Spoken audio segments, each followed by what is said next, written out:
Here we are. Can you all see our screen and our faces? Yes. Great. Thank you so All much working. for having us here. Graham and I are tag teaming. My name is Hillary Burgess. I am the science coordinator with the Coastal Observation and Seabird Survey team, which means I'm primarily responsible for ensuring that the data produced in our program is useful and used, and I do that through training and data management and working with external partners. And we've also got Tim Jones listed here. He's our chief data wrangler and data visualizer. So when you see evidence of some of the analyses and pretty pictures that have been made with data, Tim's responsible for those. I'm Graham Sorensen. I'm the BC Projects Coordinator with Birds Canada. So Birds Canada does bird conservation work throughout Canada, a lot of it based on citizen science and research, and typically focusing on live birds. But here in BC, the Beached Bird Survey is a big part of our citizen science work. And I've been with Birds Canada since 2018. So kind of at the, let's see, at the kind of the base focus of both of our efforts is using beached birds as indicators of nearshore ocean ecosystem health. And seabirds serve in general as a useful indicator because they're so diverse, they're highly visible, they feed across different trophic levels. They occupy different habitats, whether it be estuaries or open ocean, and at different times of the year. We have resident breeders in the region, as well as birds that migrate through. And so depending on who we see, when and where, that could tell us something about things that are happening in the marine environment that are less easy to see. And we focus on dead birds because anybody can identify them. So you only need to know that the bird is, that what you find on the beach is dead and that it's a bird in order to be able to participate as a citizen scientist in our programs. And the sort of quantity of birds that we find over time, again, we're uncovering a sense of what the normal pattern is over time, and then we can track change against that through long-term monitoring.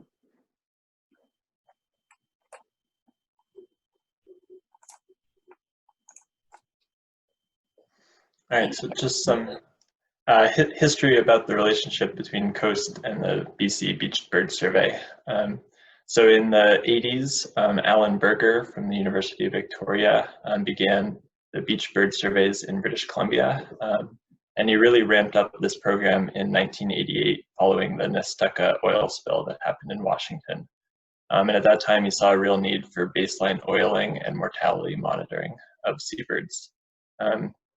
Then in the 90s, after Alan Berger had finished his surveying, COAST began in 1999 and began by adapting and looking through existing beach bird protocols and building a protocol that they felt was very robust and strong from all of these existing programs. A few years later, the BC Beach Bird Survey was reinitiated by Birds Canada, and was built to follow Alan Berger's protocol to have data alignment with those previous surveys done in British Columbia. As this program was restarted, the Beach Bird Survey, COAST and Birds Canada had discussions about the two surveys and ideas around collaboration right from the get-go, acknowledging that these two surveys would both benefit from working closely together. So then throughout the years of the program, there's been lots of other collaborations. Most of these intermittent interactions based on mortality events, sometimes coordinated research projects on a certain certain study. And as we move forward, we're looking to have more coordinated alignment of the programs to be able to do some larger scale analyses. And the kind of takeaway message from this history is the fact that the relationship between COAST and the BC Beach Bird Survey has spanned and transcended staff of the time or current objectives of each program. So for example, I've not been with the Beach Bird Survey for any of the dates listed here on this sheet. But Hillary and I are now working closely together, and there's some kind of large upcoming research that's going to be done between these two groups. Next slide. So just a quick introduction of each program. So the BC Beach Bird Survey is a monthly survey where citizen scientists, volunteers walk a specified section of beach. They do this during the falling tide in the last week of the month. They do an out and back survey in this section, focusing on the rack line. So walking out one direction, looking above the rack line and coming back below the rack line and searching for carcasses. And all carcasses that they detect are measured and identified, and in some cases collected for necropsy. Our survey in British Columbia is funded from our federal partners, Environment and Climate Change Canada. So we have consistent funding throughout years, but just a specified amount of funding each year. So it provides some constraints on what we're able to do. I work part-time on this project, and I also coordinate other citizen science projects here in British Columbia. And we have other staff that do occasional help with this project. But because of this, we're not able to do huge amounts of training with volunteers. So mostly volunteers are taking a lot of the responsibility on themselves. And our data regularly gets requested and used by academic researchers, consultants, and government. All right, next slide.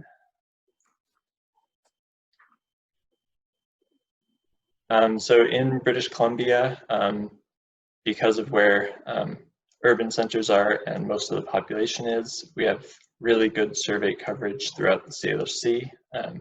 The lower mainland around Vancouver and Victoria up the inner coast of Vancouver Island are well surveyed, whereas areas like the outer coast of Vancouver Island and our north and central coasts have less survey coverage throughout the years.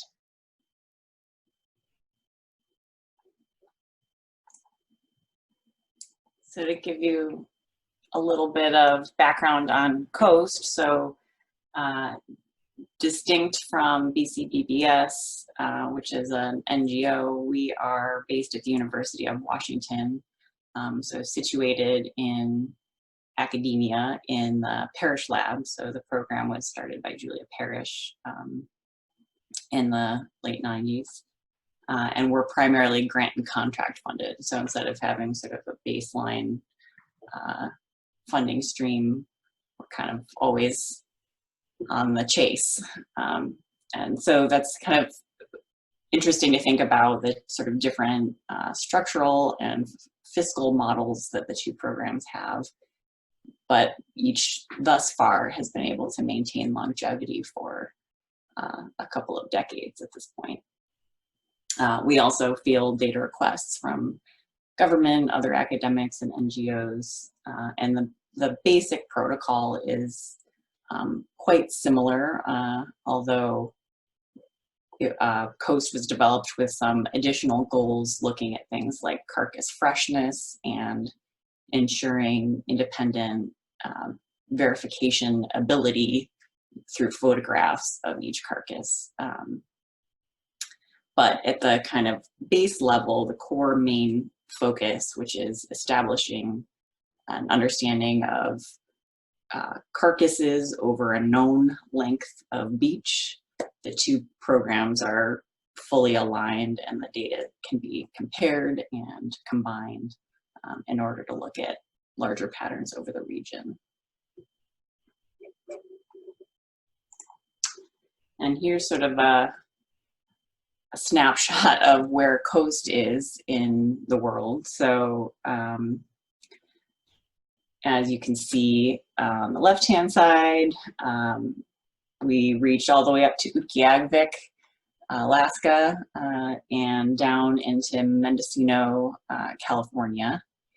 And similar to BCBBS, our sites are centered in places where there's a denser population of people, but we do work with a combination of members of the public who are volunteers, as well as resource management agency biotechnicians who are deployed to more remote areas who conduct these surveys as part of their portfolio of inventory and monitoring. And so the coverage, the gap between the northern boundary of the US and Canada up to Alaska is creates continuity with the addition of BCBBS, or the combination of our two data sets, to be able to look at the entire North Pacific, the entire Eastern North Pacific.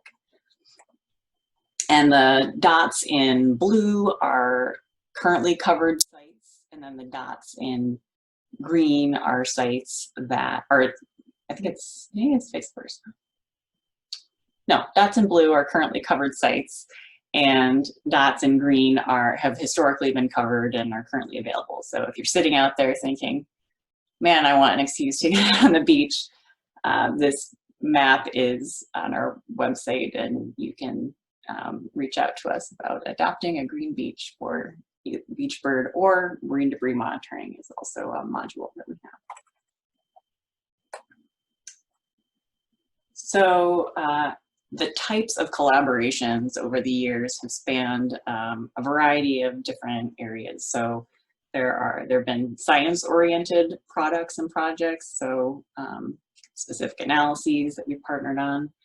But we've also taken advantage of the fact that each organization develops materials and supplies and innovates in different ways in order to support volunteers and their activities. And so we share and leverage kind of those materials and resources, and have done so over time. So the first example is in the early days when Coast was developing the beach bird field guide, so the book that people use on the beach in order to identify a carcass. There was sort of a road show to go around and sort of shop the guide to different organizations, and it was adopted by Alan in the earlier days of BCBBS. And then another example is so each carcass on the beach is individually marked in order to reduce the chance that it will be incidentally recounted as though it were a new find in subsequent months. So each beach is monitored monthly, and we want to avoid accidental recounting. So each bird is tagged, and in the past, both organizations have used either plastic zip ties or metal bands, and neither of those options are very financially or environmentally sustainable. And so we're working together to develop an alternative that is more environmentally friendly. And so we've come up with this hemp and wood tag option that will be utilized across both programs. And then we've done some cross-training where we've attended each other's workshops, and we've shared slides and kind of things like that. So no reason not to share information and resources in order to build capacity. And then, right. Yeah, go ahead. Okay. Talk about some of the species that we encounter most frequently across both programs. So this is just looking at the top 10 species that each program detects in different regions of our surveys, and looking at it as the percent proportion of all birds identified to group or species. So sometimes a small part of a bird is found and it's just identified as this was a bird, so we're not including any of that kind of data in here, just species like gull species occasionally. So on the left side here, you have the Beached Bird Survey from British Columbia. And on the bottom left panel is the outer coast of Vancouver Island. And on the outer coast here, northern fulmars are driving the top 10 species list. And that's because of individual die-off events. And that's kind of the trend throughout a lot of these figures here, is that individual die-off events, because so many birds die at once, those can kind of drive these top 10 trends, and other species can sometimes get lost in that. In the Salish Sea in British Columbia, glaucous-winged gulls make up a huge proportion of the species detected. Many of these gull species are likely to be glaucous-winged gulls that are immatures and can be really hard to identify when they die in the fall. And so from that you get lots of gull species and then lots of these species that face large-scale mortality events. Another interesting trend between these two species, just from these kind of easy top 10 graphs, is that British Columbia has many more waterfowl species, so the dabbling ducks and diving ducks. And this may be something related to differences in coastal habitat between the two regions. Another sort of comparison that we're diving into is the long-term baseline pattern. So you've got sort of two views of that here. In the upper left is BCBBS, so the average number of carcasses encountered per kilometer per month. And the same sort of visual is represented along the bottom for coast data, where the baseline is in black, and you see it repeating year after year, since that's just the long-term average. And then laid on top of that is the actual observations that were made in that given month. And so there's a couple of things here.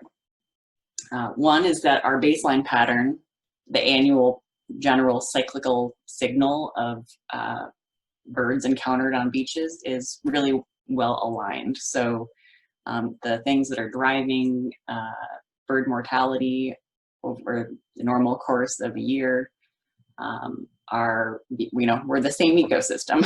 So that makes sense with respect to the majority of BCBBS sites, which are just on the other side of the strait and within the Salish Sea.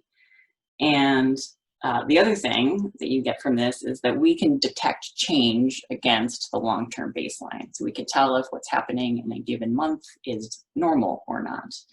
And there are occasionally peaks that really stand out, and that prompts us to go about trying to figure out what's going on. And in this example, you're looking at the long-term trend for the Strait of Juan de Fuca for coast along the bottom, and then the major peak in red here is a mortality event that we were able to work on together and track in real time. So that was in 2016, and it affected rhinoceros auklets.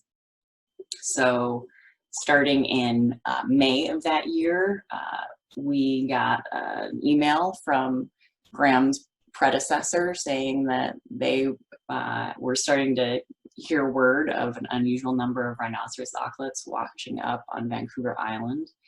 And within a couple of days, we were hearing the same thing on Dungeness Spit here on the Washington side. And so at that point, our kind of communications became really constant and intense, and we were sharing information back and forth in as close to real time as possible in order to present the picture of what was happening to the variety of different stakeholders and resource management agencies and members of the public who were concerned at the time. And so the maps that you're seeing here are sort of the play-by-play, month-by-month that we put together. And these maps and the information that we gathered together form the basis of fact sheets that we jointly produced and provided on our websites and to members of the media, and again, the resource management agencies that needed to know what was going on. But something that was sort of interesting about this event was that, of course, there was a need to figure out why the birds were dying, and both organizations helped facilitate collection of carcasses that then went off to our respective federal wildlife health centers for necropsy to look at cause of death. And the results that came back were similar yet different. So on the Canada side, there seemed to be no indication of emaciation, and the proximate cause was this unusual, basically pneumonia due to a weird bacteria that was identified. And then on the US side, that same bacteria was identified, but they were really pointing to emaciation and starvation as the cause of death. So the question was, did the birds die of two different things? Did the Canadian birds die of something different than the US birds, or was it a matter of protocol and terminology and interpretation that wasn't aligned between the two organizations? And the latter turned out to be true, which led to a workshop during the Pacific Seabird Group meeting that happened in Tacoma that year to kind of better align necropsy techniques and terminology and make the results comparable across border. And there's a paper led by Scott Pearson at WDFW that will be coming out about this event. All right, I'm just going to share some information about another mortality event. So in 2009, there's a large northern fulmar die-off. In those top 10 figures, this is the species that was driving top 10 trends for the outer coast of Vancouver Island, especially. And so this die-off was detected by both the BC Beach Bird Survey and coast teams in the outer coast of Washington. And because so many fresh carcasses were washing up during this event, Beach Bird Survey participants began collecting carcasses for necropsy.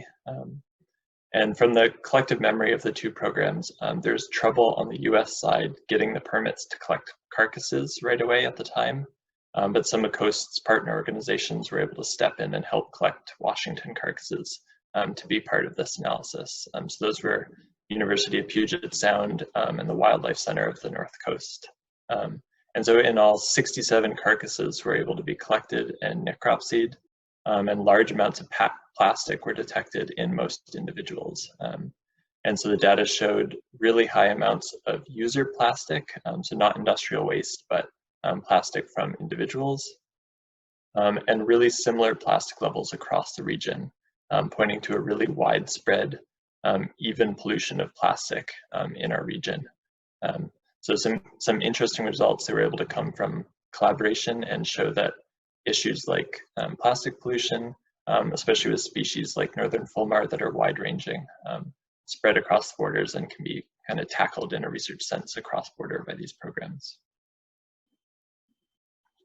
Another kind of signature event or collaboration happened around looking at fisheries bycatch in Boundary Bay, and that was led by Nathalie Hamel, and a publication came out in 2009 or 2012, looking at the relationship between fishing effort throughout the Salish Sea and bycaught birds and beaching rates. And looking forward, we're really excited to do kind of a larger scale analysis that combines our data sets as well as sister programs from California so Central California, to examine the rate of mortality events over time. We in Coast have noticed, as you can see in this timeline, where each bubble represents an unusual or mass mortality event of seabirds, what appears to be an increase in the magnitude, duration, extent, and frequency of die-offs in recent years, and the power to detect what's going on with that and what it means in terms of the North Pacific ecosystem will be it'll be essential to pull together all the sources of information that we have, and that endeavor is right at the cusp. We're right starting to do that and pull all the data together. So we'll be excited to share the results of that someday in the future. And thank you so much for inviting us and having us here this morning.